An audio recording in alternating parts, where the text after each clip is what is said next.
Taste the Daily. Jayakumar வணக்கம், விவரங்களை சொல்லுங்க. வணக்கம் அருண்.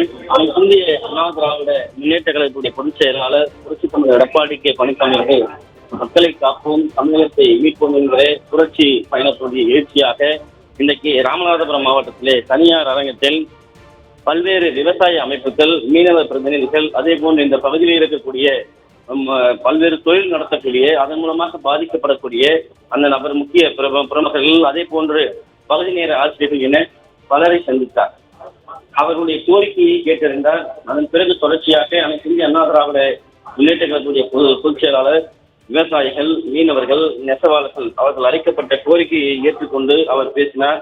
தனது சுற்றுப்பயணத்தினுடைய ஒரு பகுதியாக ராமநாதபுரத்தில் இன்றைக்கு விவசாய சங்கம், மீனவ சங்கம், நெசவு தொழிலாளர்கள், அதே போன்று ஓட்டுநர் சங்கத்தை சேர்ந்த பிரதிநிதிகள், அதே போன்று பகுதி நேர இந்த ஆசிரியர்கள் என அனைவருடைய கோரிக்கையில் நான் கேட்டறிந்தேன்.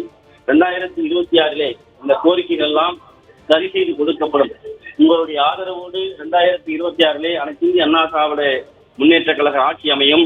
அப்போது இங்க இருக்கக்கூடிய முக்கிய பிரச்சனையாக இருக்கக்கூடிய இந்த மக்களுடைய பிரச்சனைகள் அனைத்தும் சரி செய்யப்படும் என்று வாக்குறுதி அவர்கள் அளித்திருக்கிறார்கள்.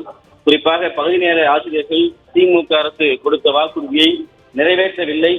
அதை அதிமுக அரசு ஆட்சி அமைந்ததும் நிறைவேற்றப்படும். மீனவ பிரதிநிதிகள் ஆழ்கடலிலே மீன் பிடிக்கிற பொழுது மானியங்கள், படகுகள் பழுதுபார்ப்பு, இலங்கை கடற்படையுடைய அத்துமீறல், மீன்பிடி தடைக்காலத்திலே நிவாரணம் எங்கவும் தருவதில்லை. முறையாக மீனவர்களை வஞ்சிக்கக்கூடிய அரசாக இருக்கிறது என்ற கோரிக்கையை நீங்கள் தெரிவித்திருக்கிறீர்கள்.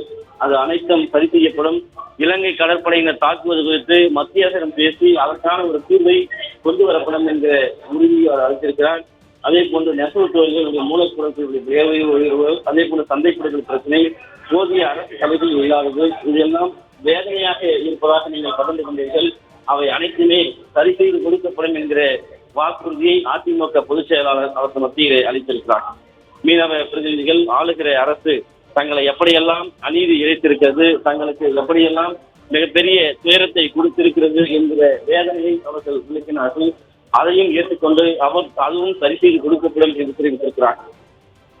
அதே போன்று இலவச மின்சாரம், பயிர்க்கடன் தள்ளுபடி, நெசவாளர்களுக்கு இலவச மின்சாரம், மானிய விலையில் நூல் வழங்குதல் போன்ற திட்டங்களை சுட்டிக்காட்டினார்கள். திமுக அரசு இந்த திட்டங்களை நிறுத்தியதால் ஏழை எளிய மக்கள் மிகப்பெரிய வாழ்வாதாரத்தை இழந்திருப்பதாக அவர்கள் வேதனை தெரிவித்திருக்கிறார்கள். அதையும் சரி செய்வதற்கான முயற்சியை அதிமுக அரசு இருக்கும். சட்டமன்ற தேர்தலில் அதிமுகவிற்கு வாக்களிப்போம், நீங்கள் முதலமைச்சராவீர்கள் என்று அவர்கள் உறுதியளித்தார்கள். இவற்றை எல்லாம் கேட்டறிந்து கொண்டு இன்றைக்கு ராமநாதபுரம் மாவட்டத்திலே விவசாயிகள், மீனவர்கள், அதே போன்று இந்த பகுதியில் இருக்கக்கூடிய நெசவாளர்கள், தொடர்ச்சியாக பகுதி நேர ஆசிரியர்கள் அனைவருமே பாதிக்கப்பட்டிருக்கிறார்கள். திமுக அரசு மிகப்பெரிய துரோகத்தை ஏற்றுக் கொண்டிருக்கிறது. தேர்தலில் அளித்த வாக்குறுதிகளை நிறைவேற்றவில்லை.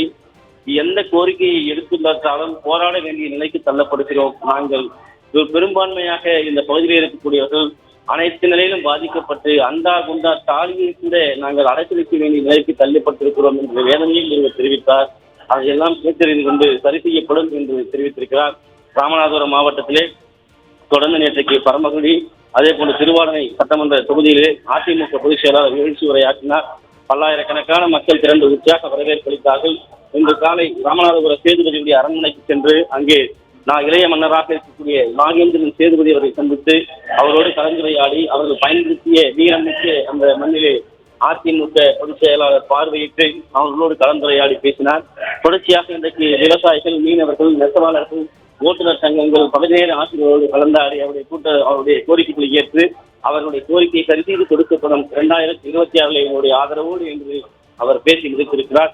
தொடர்ச்சியாக இன்று அடுத்தடுத்து ராமநாதபுரம் மாவட்டத்திலும் அடுத்து தூத்துக்குடியிலும் தனது எழுச்சி பயணத்தை மக்களை காப்போம், தமிழகத்தை மீட்போம் என்கிற தீவிர சூறாவளி பிரச்சாரத்தை மேற்கொள்ளவிருப்பது குறிப்பிடத்தக்கது.